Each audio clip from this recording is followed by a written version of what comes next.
Okay, Joe, so we're just going to go ahead and go with Coach B's Ballers first. And then after, we're just going to go right into Around the Arena. And then from there, you can mention that we are going to be live streaming the Clear Fork versus Shelby game. And then we're just going to go ahead and wrap things up. Do you have any questions? No. That seems pretty straightforward. I'll just stick to the script like you said. Okay, I think it's best to just focus on the show. We all know that you're going to be a great actor one day. But for now, let's just do one thing at a time, okay? All right, Joe, let's make this a great show again. Yeah. Make it great again. Donald Trump's doing that for America, and he used to host his own show. The inauguration looked pretty fun the other day, and I mean, Ronald Reagan, well, he was both an actor and a president. You know, maybe I could do that.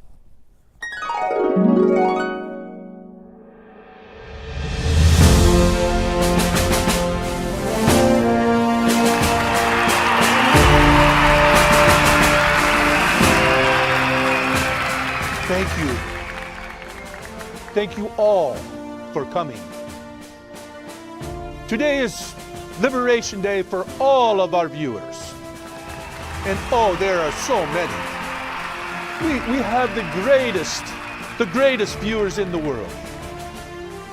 From this day forward, the Joe Show will flourish and be respected again all over the basketball world.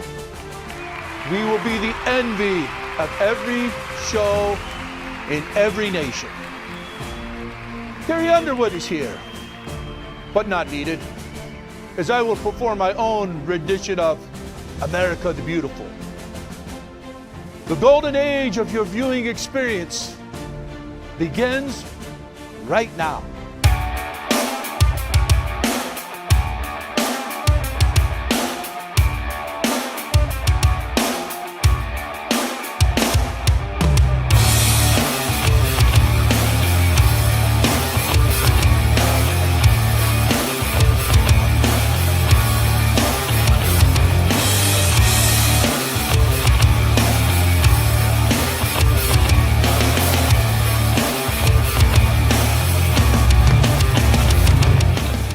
Well, you know, I've been here in Mansfield since 1985 and been involved with sports for like 40 years. And I always told my kids when they played that there wasn't really a better place to play basketball than in this area because of all the coverage that we get. So today we have Mike Clapper, who I guess we could say is the voice of Lexington basketball and now some Clear Fork basketball.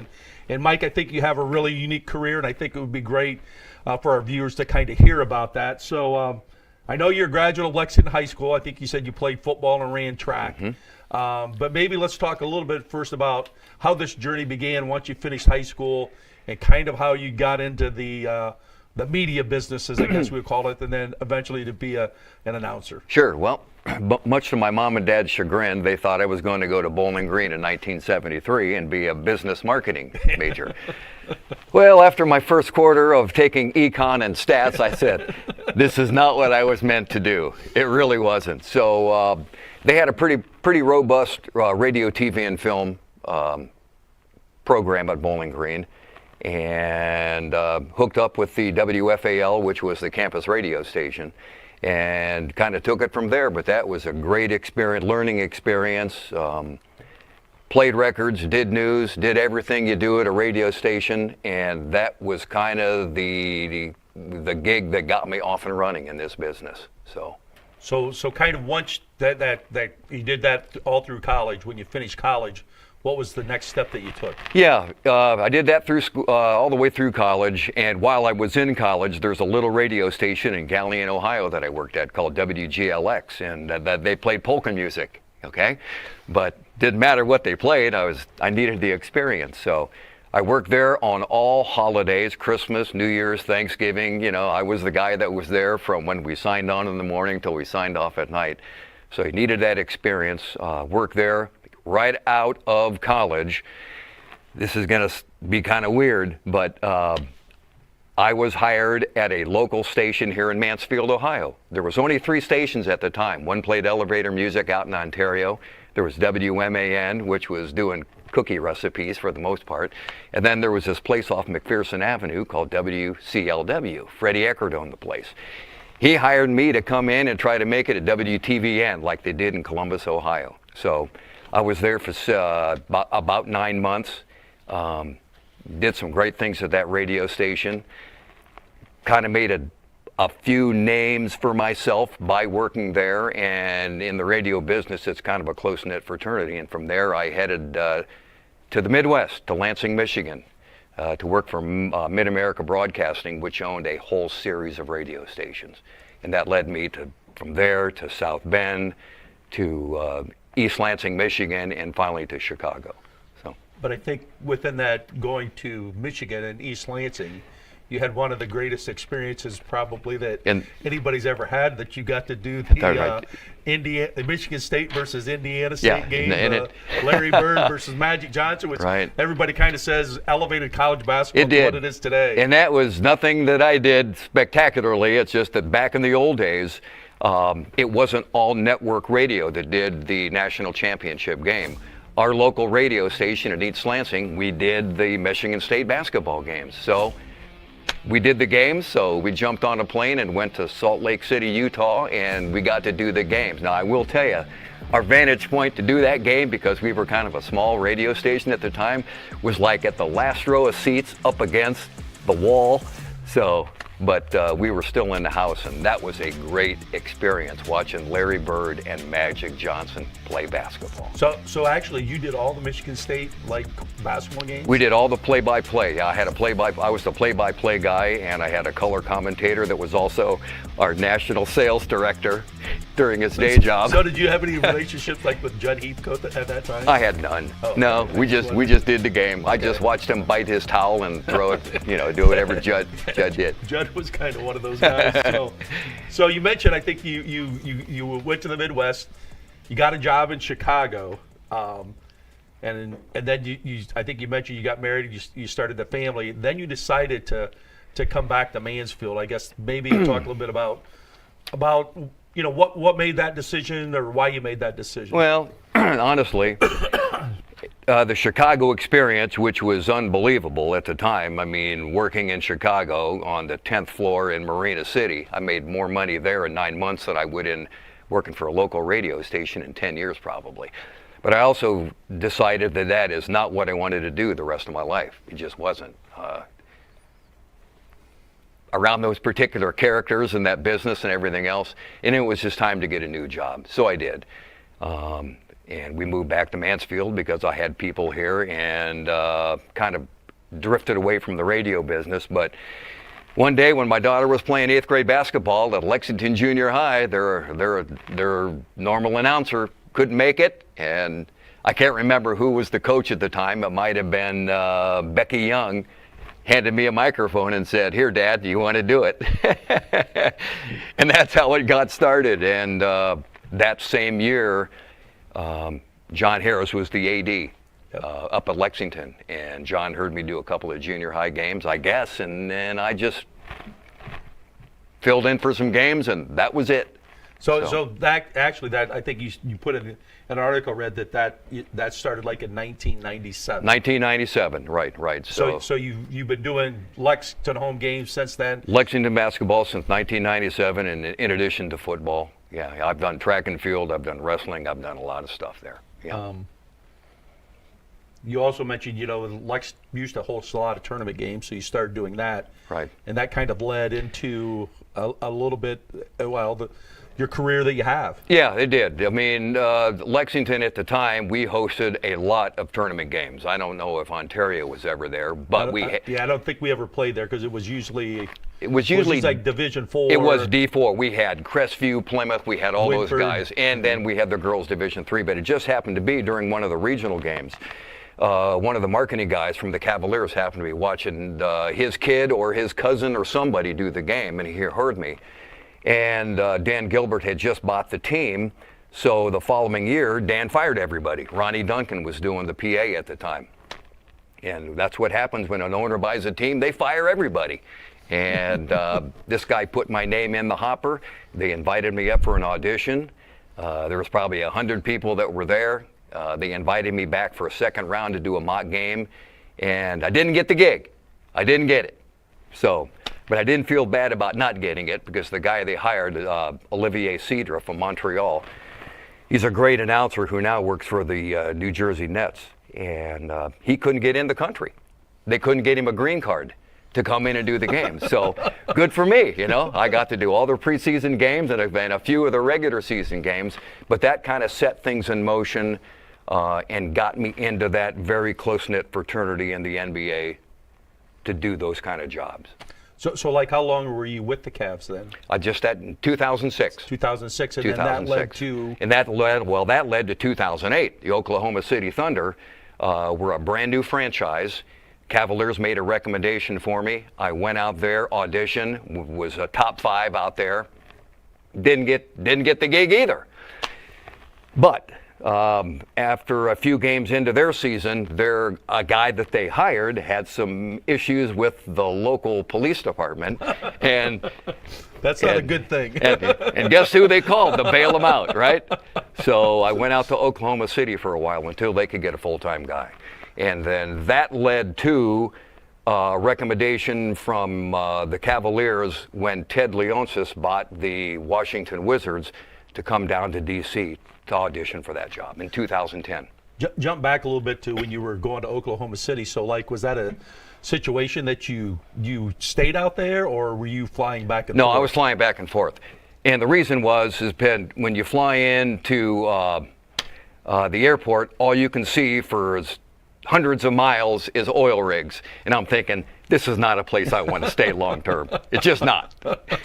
So you go from Oklahoma and you started into the thing that you got with the Washington Wizards and then the WNBA team. So maybe talk a little bit about that. Well, when I auditioned for the Wizards job, I thought I was going to go down there and they might have a handful of guys there to audition for the job. Okay. Well, I show up. Drove 7 hours over in the car, going across Route 70, hit Rockville, Maryland, checked into my hotel, thinking, okay, I'll go down to the arena. I'll read the script that I've been practicing for 7 hours in the car the whole way over here. And I walk into the arena, and there's 200 people there.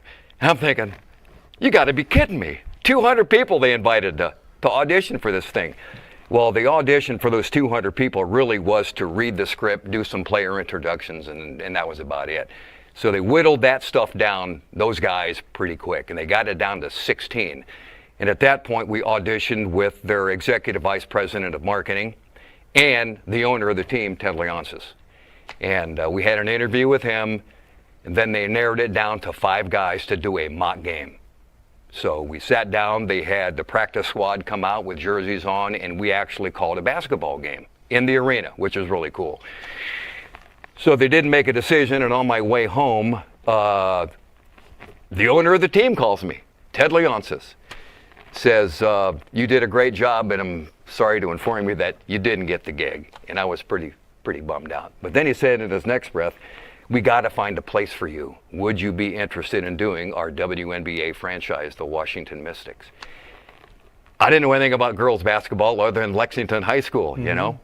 And I said, heck, let's give it a go. So that led to doing the Mystics full-time for 12 years. Part of the deal was, if I do the Mystics, he wanted me to do the Wizards for all Friday and Saturday games and select playoff games. So I had a great gig. I mean, I was doing the women full-time, and I was doing the NBA game every Friday and Saturday night and playoff games for 12 years. Talk a little bit about, I mean, I guess first of all, you've already mentioned how competitive this market is to get a job. Right. And really, like I think you said, there's only 30 in the world. 30 in the world. And 12 women's jobs in the world. So I guess maybe talk a little bit about, do you have any kind of relationships with any of the other people that do these NBA and WNBA games? You know, I know of them. But since I only do the home games, the only people I have contact with is their marketing department. But it's, like I said, it's a close-knit fraternity. I auditioned against some of these guys. You know, I mean, When you audition, they're just not pulling guys off the street. I mean, there's guys flying in from Dallas and LA, and these are cherry plum jobs. But I know them, or I know of them, and I had one of the longest tenures of anybody. You just don't last this long because ownership changes. Guys have a falling out with the team. They say something stupid. Whatever happens, and they decide they want to get out of the business. Did ownership ever change, like in Washington? It did not. Okay. And Ted Leonce is still. We owned the Capitals, which is the hockey team, the Mystics, which is the WNBA team, and the Wizards. He also owns Capital One Arena, and he manages where George Mason plays, the Eagle Bank Arena. Talk about maybe like a typical day. So let's begin. You're here at home, and you're going to have to fly into Washington. Yeah. Talk a little bit about that.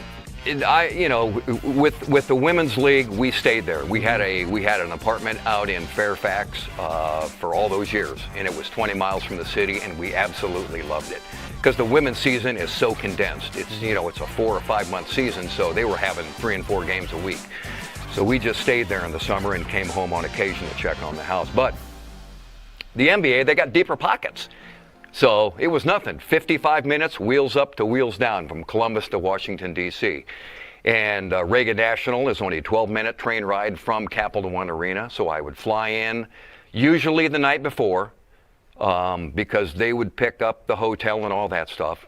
Because you just can't depend on the weather to get you to a game. Because we know right now. And if I can't show up for the game, there ain't nobody to fill in there for me. So they were really good about me coming in the night before, check into the hotel. The next day for a 7 o'clock game, we'd have a meeting at 5 o'clock. And at 5 o'clock, we go through all of the elements of the game. And like I tell everybody, in a 2-hour and 15-minute basketball game, there is 48 minutes of basketball, and there's 80 minutes of shtick. When the cameras go to commercial, that's when the action starts for us guys. So the dancing girls come out, the parachute drop from the ceiling, the dance cam, the kiss cam, the dog catching the frisbees or whatever. That all happens when everything's at commercial. So we would go over the entire show, which took about 45 minutes, 5 to 5:45, go get something to eat, and then the doors opened at 6 o'clock. At 6 o'clock, the music starts, and I would immediately start doing my reads, which are the commercials, the paid sponsorships, and stuff like that. So, and that would last for, what, 3, well, till the game over. Until I did not get up from the time I sat down finally at 6 o'clock until the game was over at 9:15. Yeah. So you didn't want to drink a lot of Diet Coke. No. You know what I mean? Yeah. Well, any specific stories you might want to share that would be special for maybe our viewers to hear about some of the experiences with the Wizards and the WNBA team? I was with the Cavs, LeBron James' second year. Well, let me tell you a story first before that with LeBron. So believe it or not, when the 2 years prior to LeBron coming to Cleveland, the Cavaliers offered high school coaches, if you went to a clinic in the fall, they gave you 2 season tickets in the lower bowl. Mm-hmm. So for 2 years, I had season tickets. Well, I could never hardly use them because, you're working, coaching. Right? So, we would try to give them out and stuff. And I still remember a good friend of mine, Dave Freilich. He had gotten them too. And I remember the night LeBron got drafted, he either texted or called, and he said, "Joe, we ain't getting those tickets anymore." And sure enough, we were never offered season tickets after LeBron. So share your story, though, with LeBron. Yeah, with LeBron, I was there his second year. And we know all the players. We know all the coaches. And on a first-name basis, you just get to know these guys because you're there during the shoot-around, during the game, and they know you, and you know them. So after I left the Cavs and started working for the Wizards, LeBron always made it a point. First thing he'd do, his pregame ritual was to put all this powder all over the place, smack his hands, throw it up in the air, and he would always do it right in front of me. Always do it right in front of me. And then when he would check into a game, he always made it a point. He could sit any place along that table or kneel down or whatever, but no, what'd LeBron do? And I got pictures of it. He put his tush right in front of me. And there could be a minute and a half before, and I'm doing this, trying to call a basketball game, and he's just sitting there in front of me, like the cat that ate the canary. So, but LeBron generally is just a great guy. Very philanthropic, puts a lot of money back in the community. John Wall with the Wizards, the guy's an unbelievable player.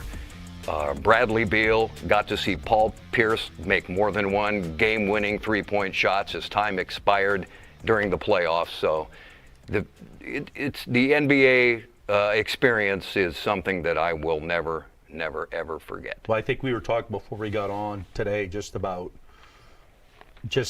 how athletic those guys are, and the skill level that they can play. Right.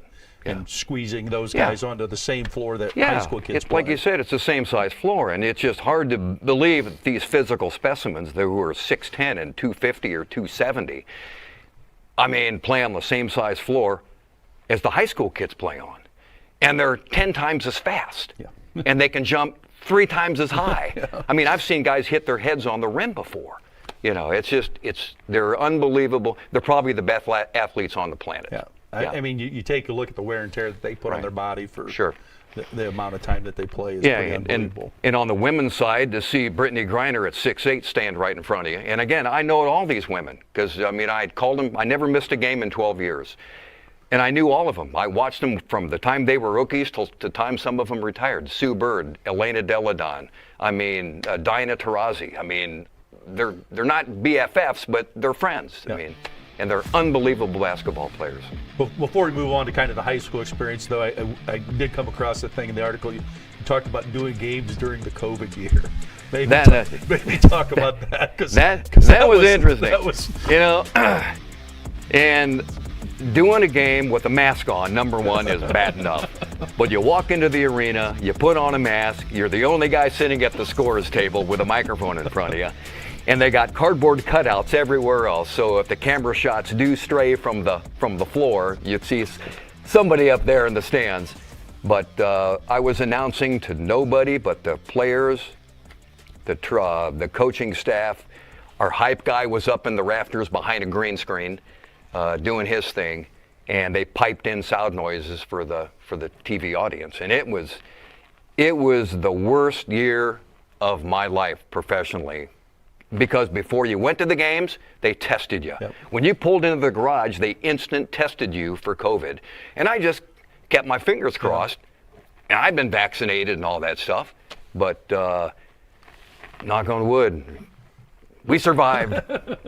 Yeah. Well, what you did the professional thing. What has made you kind of continue to just do high school? Well, there's nothing better than high school basketball. There just isn't. 20,000 people is great. I always used to tell people, my wife would make the joke that I'd be doing a game in front of 500 people one night for the girls, and 20,356 the next night in D.C. But there is still nothing better than the high school experience. The kids play hard. They're there for one reason, because they want to play basketball. The fans are into it. The parents are great. A little loud sometimes, but they're just, I was a parent too, know? We all were. There's just nothing better than watching a kid and his parents and the fans go crazy when he hits a game winner from 25 feet. It's just, high school basketball is priceless. And it's just a shame that it seems like the interest at the lower levels is waning, because that's the feeder system for the high school. Yeah. So, you've been around a lot of great games, whether at Lexington or some of the tournament games that have been at Lexington. Are there any kind of special moments in a high school that have stuck out to you? That anything? Well, unfortunately, I didn't get to watch Jamie Fike play from the scorer's table, and Tom Scholl and Hepner and Buck Morton and all those guys. They're all friends. I wish I could have been around then. But at Lexington, as like at Ontario, there's just a lot of good basketball players that have come through that gym. To pick anybody out, Joe, I really can't say, other than honestly, there are times at the end of the game when I don't even know what the final score is. Yep. I'm concentrating on at the high school level of watching the refs, watching the coaches, and watching my iPad with the music on it. So I'm kind of going like this the whole time. Let's talk about the iPad with the music, because do you get to pick your own music? Heck yeah, man. I mean, you know, that is good. At the professional level, I mean, especially in D.C., it's an urban environment. They have professional music directors, and all I do is announce basketball games, which is a good thing. It's plenty to do. But at the high school level, I have had carte blanche artistic freedom from all of my ADs, from Harris to Steve Gray was doing it for a while. I mean, and now Eichhorn, Mike Griff, all of the ADs. They trust me enough to know I'm not going to play something that shouldn't be played. Plus, you know, my attitude has always been at the high school level. There's 2,000 people in the gym. Think about it. There's 200 kids in the student section, all right? Well, there's 1,800 fans that pay taxes. So who are you playing your music for? This little group of kids over here, or everybody else, right? I may need to have you go give some speeches to high schools that I go watch now, because sometimes the music is played. I'm going, no. The running joke is when Clapper's at the scorer's table, it's a no rap zone.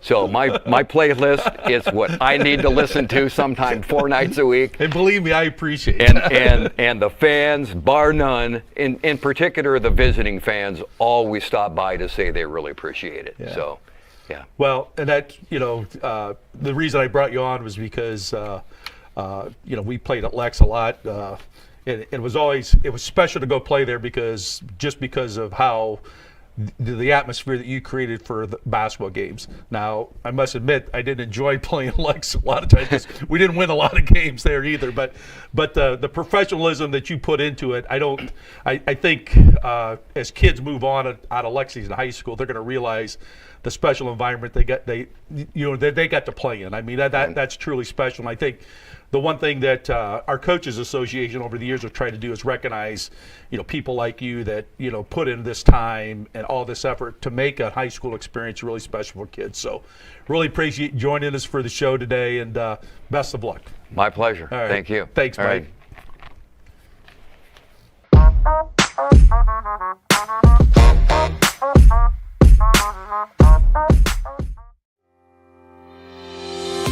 Season 3 of The Joe Show is brought to you exclusively by Buckeye Horizon, your local Trane comfort specialist. Schedule an appointment online at BuckeyeHorizon.com or call their Mansfield location at 419-529-2738. The Shelby girls basketball team is on the cusp of a 7th consecutive MOAC championship. With a spotless 10-0 league mark and 14 wins in their first 15 outings, the program has continued their run of excellence under head coach Natalie Lance. But behind every great coach is a dedicated assistant. And for the Lady Whippets, that role is filled by Scott Gurney. Here's a look at our conversation about his coaching journey on this edition of Inside Hoops. We're here with Scott Gurney, assistant coach for the Shelby Lady Whippets. Being a former head coach, I know that the brains of the operation are the assistants. So, so we're going to try to talk to you a little bit. But Scott, I think the first thing that as I've done these interviews over the past couple of years, I think it's always interesting to kind of hear of the journey that each coach has taken. So maybe talk a little bit about where you went to high school, you graduate, college, and then how you got to this position here that you are right now at Shelby High School. So journey a little bit, not different. I went to Shelby, played football and basketball. My favorite sport was, look at you or him. Doesn't matter. It doesn't matter. My favorite sport growing up was basketball. Unfortunately, God didn't truly gift me with a lot of skills in hoops, so football ended up being my best sport. We're successful, halfway successful in both. Went to Ashland, played football for 4 years. Ended up going to grad school to become an engineer. Decided I didn't want to do that, so I ended up teaching. Got lucky because one of my good football buddies from Ashland, Dan Weber, who was all Ohio in both sports and everything down in Loudonville, got me a job down there. So kind of my journey of teaching, my first 6 years was in Loudonville. Went down there primarily to coach football. was their defensive coordinator right away, kind of put in some of the schemes that we did in college. I think about my third year, the basketball coach knew I had played in high school, so he asked me to come coach the freshman boys. So I said yes. It was a good time for me to do that. My girls were young. I don't think even had a kid at that point. So started out, and it's kind of interesting because my first year coaching, and again, basketball was my favorite, but yet obviously my expertise is in football.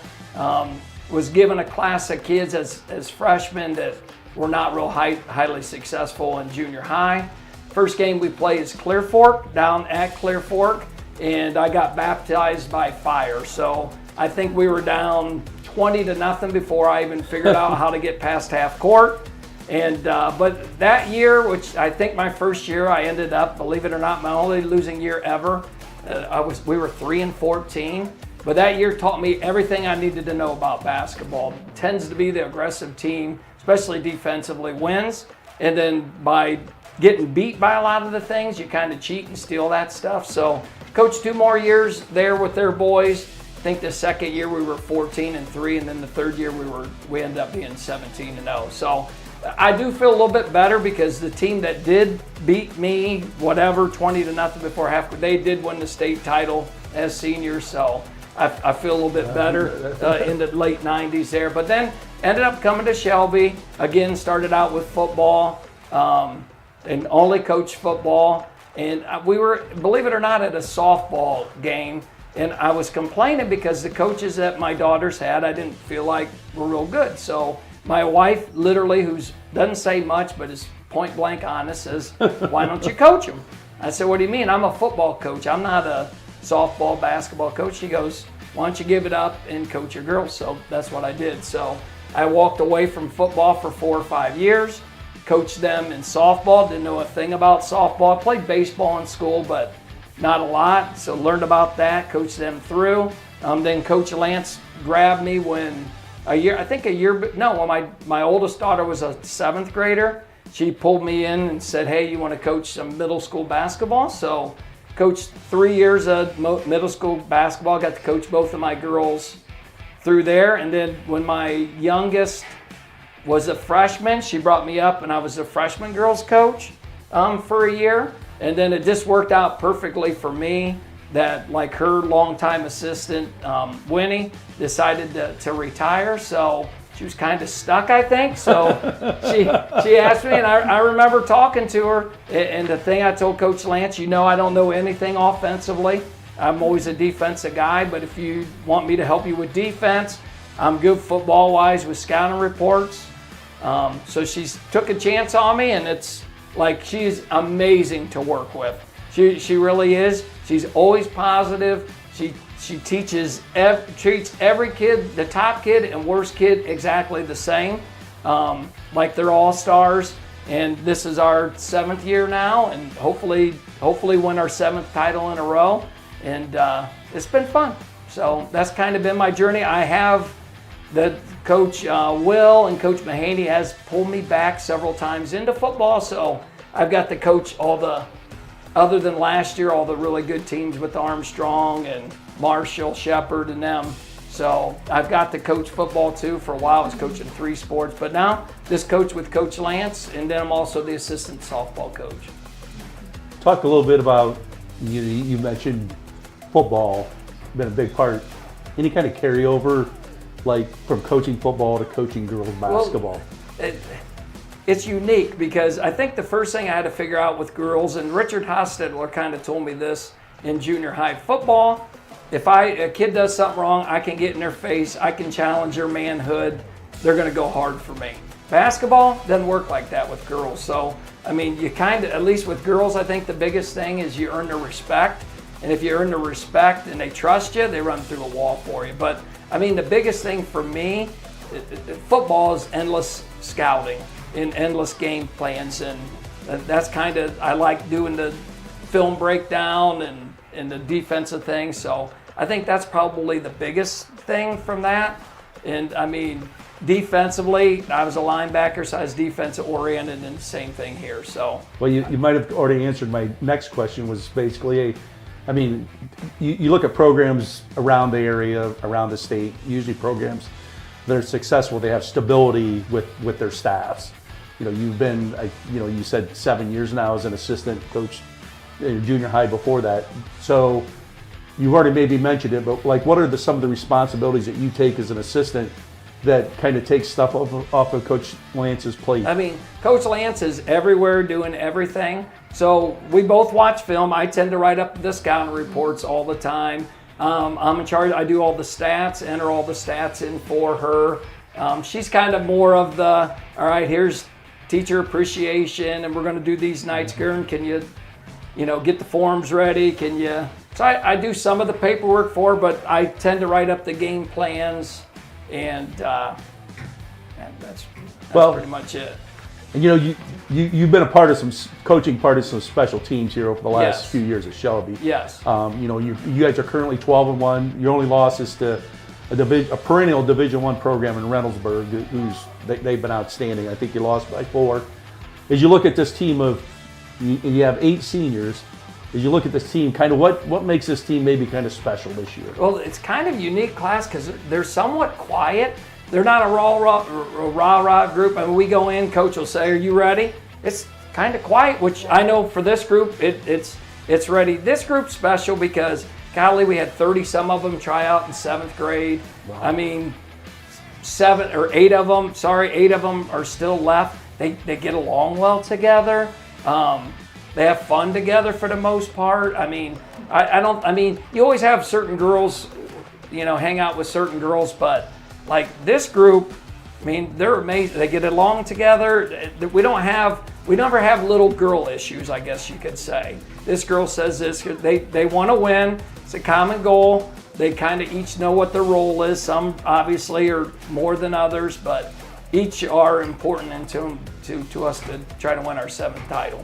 And I think one of the things as a coach, I look at my career, I look back and I'm like, there's a lot of people that have influenced my coaching, from my high school coach to 2 guys that coached, with in college, and then, coaching against guys in this area, and then, studied certain coaches. Like in your coaching career, have you ever had a coach or a coach that you really have studied or really kind of liked a lot of the things that they have done? Yeah, I mean, like in high school, I think the 2 coaches that come to my mind, my head football coach was Ron Stepsis, one of the nicest guys you could ever be around. He's never going to say a bad word or a foul word or anything. I mean, we played hard for him. Gary Dvorak, he was my defensive coach and linebacker coach. So, I mean, tremendous XO guy, make sure I was ready to go. I mean, and then like here, I mean, obviously Coach Lance, huge influence on me just in terms of how to treat people. Because, I mean, it's easy to treat the stars well, but like I said, I think one of the biggest things with her, she treats every kid exactly the same, and they're all good. So treating somebody well is never a bad thing. Yep. I mean, and one other coach, Jeff Kurtzman, who was a tennis coach here, football coach here, just a good Christian guy. It was fun coaching with him, and kind of when he stepped away from football, it was kind of time for me to step by. But I would say those are the ones that influenced me the most. Over all the years of coaching, what's your favorite part of coaching? I'm a defensive guy, so when you put a scout together defensively, I mean, I go back to when she was kind of interviewing me to see if we would be a match or not. And we had just finished, it had been, my oldest daughter's junior year. We finished 9-14 or 9-15. Second most points scored in school history. So we both kind of looked into that. If we don't put an emphasis on defense, we're never going to win any championships. So, like you said, this senior class, the kids before our tradition, to get on the floor, you got to play defense. So, I don't know if I answered your question. No. Flip it around though. Is there a least favorite part of coaching? Least favorite part of coaching.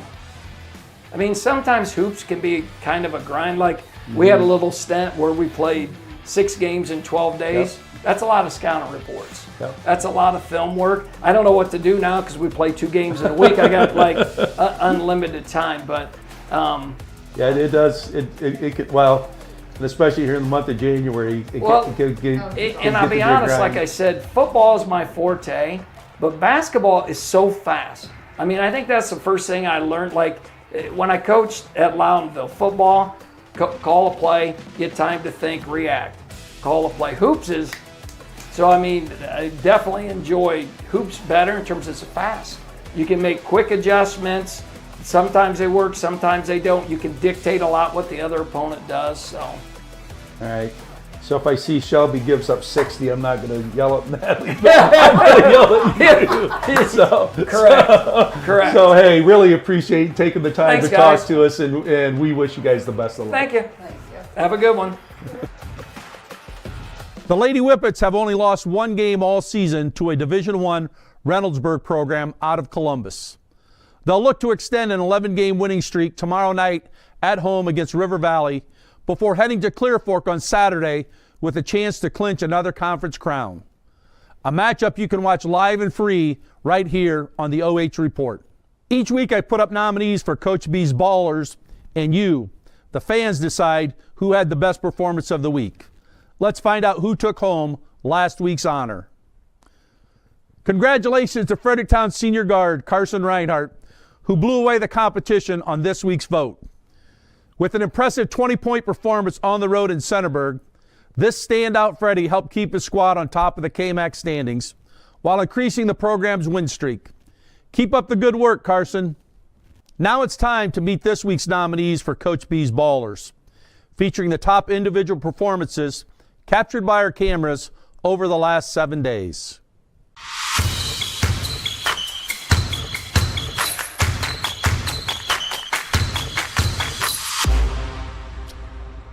Our first nominee is Brady Kirschbaum of the Hillsdale Falcons.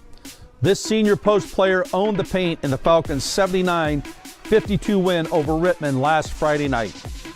Brady was getting it done in the paint as he scored 24 points and went 8 of 11 from the free throw line.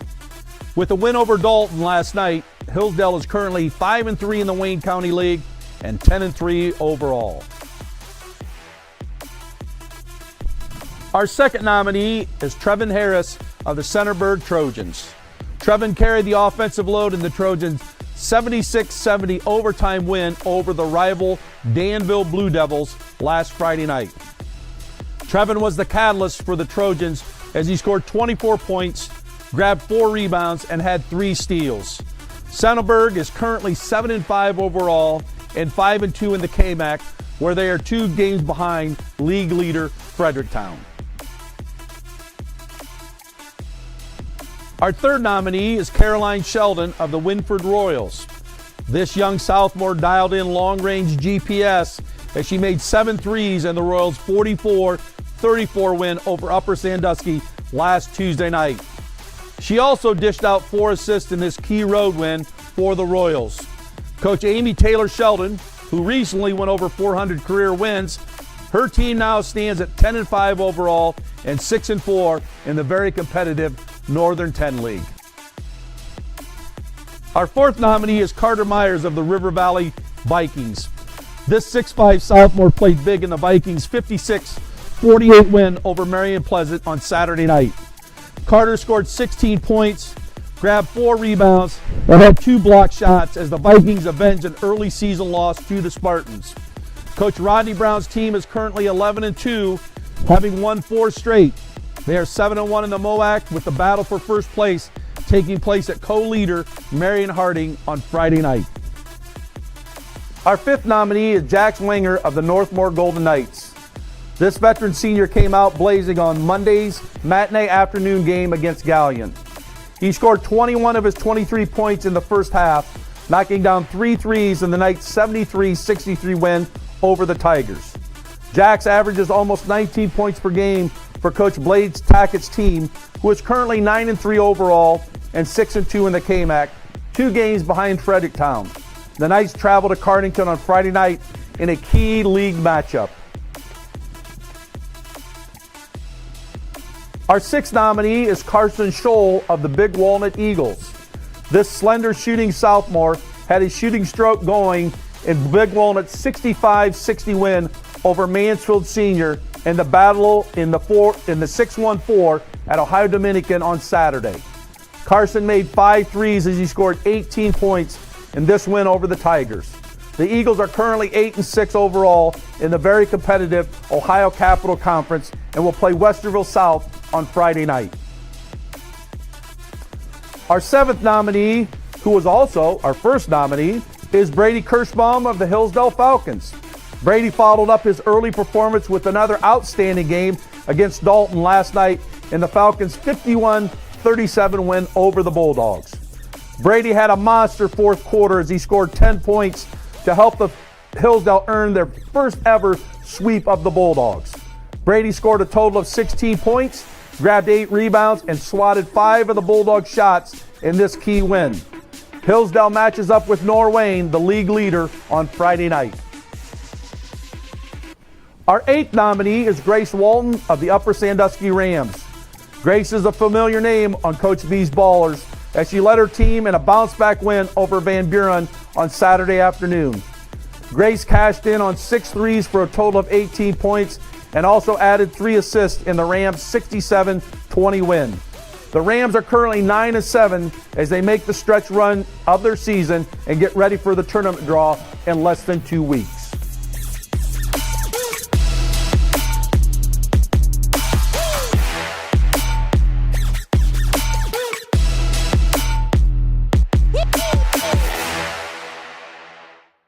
Per usual, we'll put these nominees up for a fan vote and let you decide who my top baller of the week will be. It's time for a 30-second timeout, and we'll be back for more Joe Show after a word from our sponsor, Buckeye Horizon.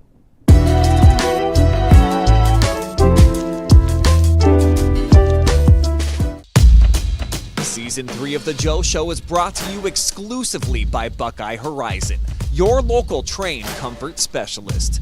Get the best in home comfort. Hot or cold, we're here for you.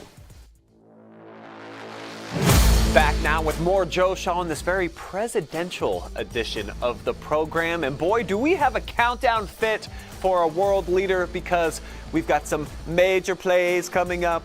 We've got all the best players doing amazing things, and our ratings are just through the roof. And we're about to show you why. Spin them! Here come your 10 best plays of the week, presented by Buckeye Horizon.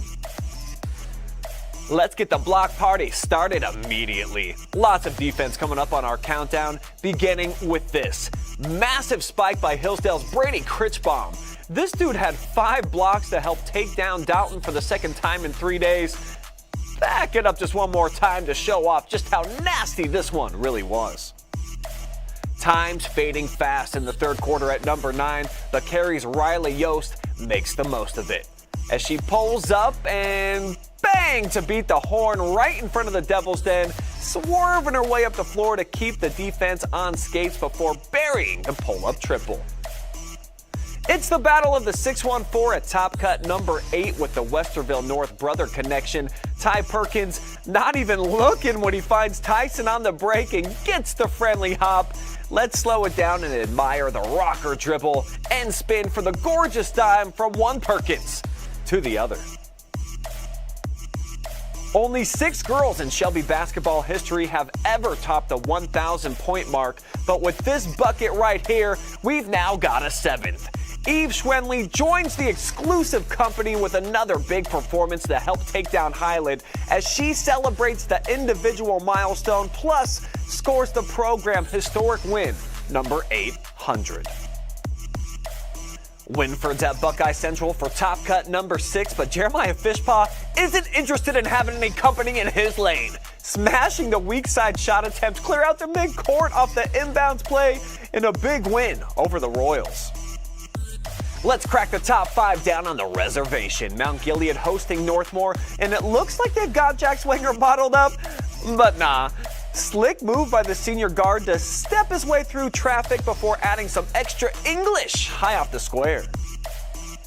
River Valley was out for revenge on Saturday night, trying to even the season series with visiting Pleasant, and Chase Ebert is going to come flying down the lane for the left-handed swat. Then gets a couple of his own from the student section. Unbelievable timing for the killer block as they tie for the MOAC lead. I've got another filthy block on the way at number 3 from the smallest human in the gym, Caroline Sheldon, taking out some aggression on the shot. Trinity Reinhardt thinks she got some easy money, but gets her bank account froze. Sensational swat for the soft. But what's better than one crazy block? How about a 2-pack of hand-on leather viciousness, beginning with Trevor calling the kettle black, slamming the shot offering over a group of unsuspecting cheerleaders, setting the stage for block brother number 2, Wenger, making his second appearance on the countdown with the tomahawk swat right there. But at number 1, we get back on the offensive as we fly back to the Falcons' nest. Holland Young about to get swarmed in the paint, so he kicks out to Gage Barker, blows by the defender and climbs the ladder for the massive dunk. Nearly ripped the rim clean off the backboard. Sick move to leave the defender in his wake, then gets a full chin up for your top cut of the week.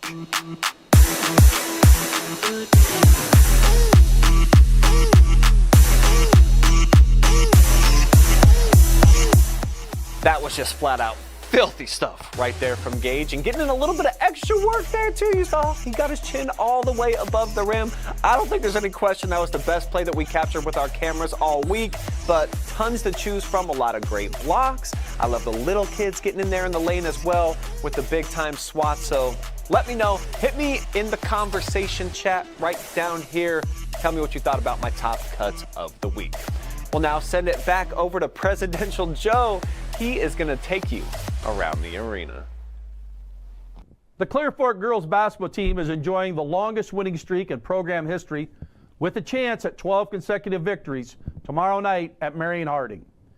It's no coincidence that senior guard Mel Blubaugh is also providing the best output of her career, averaging better than 18 points and 4 steals per game while leading the area in 3-point makes. I got a chance to go around the arena with the Lady Colts leader to get some perspective on her breakout season.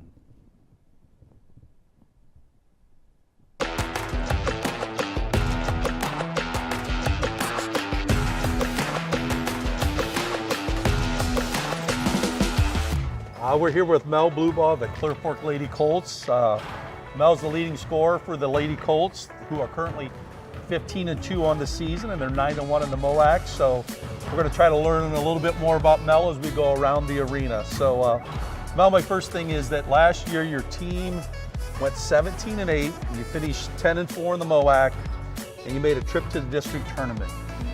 We already mentioned your record for this year. What's maybe a little bit different about this year's basketball team in comparison to last year's? Well, everyone has a specific role this year, and I think we have more all-around shooters. Rather, we relied on Annika and Kylie a lot to score our points and to be our outside of the ring shooters. And now I think everyone has come into that role together. Well, and watching you guys shoot today and then looking at your stats, I believe you have over 163s as a team. Yeah. That's pretty outstanding. So I think every player that I've talked to as we've done this, they have somebody in their career that's kind of been an influence. Who might be that person or persons that have had a big influence on your career here at Clear Fork? I think I watched a lot when I was little. I came in and watched games with my brothers when they would sit in the student section. And it was really, I just watched everyone. And at that time, my uncle was the coach, but it was always my brothers. Mostly AJ. I watched him play a lot, and just I didn't really watch AJ. Didn't really enjoy watching AJ play a lot because he was a player that usually hurt me a lot when I coached against him. Yeah. So, is there a favorite college or professional athlete that maybe you kind of try to model your game of basketball after? No. No, No, not really. Okay. What do you enjoy most about playing basketball, and maybe more specifically about playing for this program? I love everyone. We're so we bonded so well, and we just mold together so well. And our coach fits into that. It's just, he makes a lot of things in the off season and during the season for us to bond and get to know each other. And he talks too, so it's not like he's just sitting back in the corner and letting us talk. He gets involved too. It's really nice. When you're not playing basketball, favorite thing to do or favorite things to do? I like to sleep, and I hang out with my friends a lot. Do you have a favorite pregame meal that you have before every game, or is it just vary? I like Chipotle. I get Chipotle before games a lot. I've had several players that have said Chipotle Yeah. before a game. Here in Ohio, we're probably going to have a couple, but you get some snow days. You might get back-to-back snow days. So when you get those snow days, is there anything like at home that you might binge watch? You know, any kind of thing that you might want to tell our viewers? I've been watching Criminal Minds for the past month. That's all I've been watching. When you're here at school, though, what's your favorite class that you enjoy the most? I've always liked my math classes. My teachers have always been nice. So you've had a great career here. What's your best memory you've had so far in your career? It was beating Shelby my sophomore year. Got in like the last 10 seconds of the game. And you're hoping to have that best memory here maybe this weekend. So last question. You mentioned Coach Sellers, really like him. If Coach Sellers was to describe you in a few words, what do you think he would say?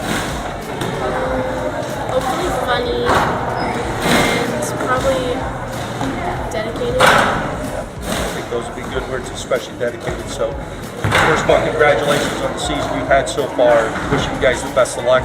And that's Around the Arena. Blubaugh has been on fire all season, setting new career highs in basically all statistical categories and tying the program record for most three-pointers in a game. What has eluded her and the Lady Colts since joining the league in 2017 is a MOAC championship. But a win over state-ranked Shelby in the Valley on Saturday night could go a long way to achieving that milestone. Episode 4 is now officially in the books, already halfway through the new season. But rest assured, when you've got the looks of an action hero, the voice of a pop star, and leadership qualities fit for the free world, there's always a second act or a second term. Enjoy the golden age.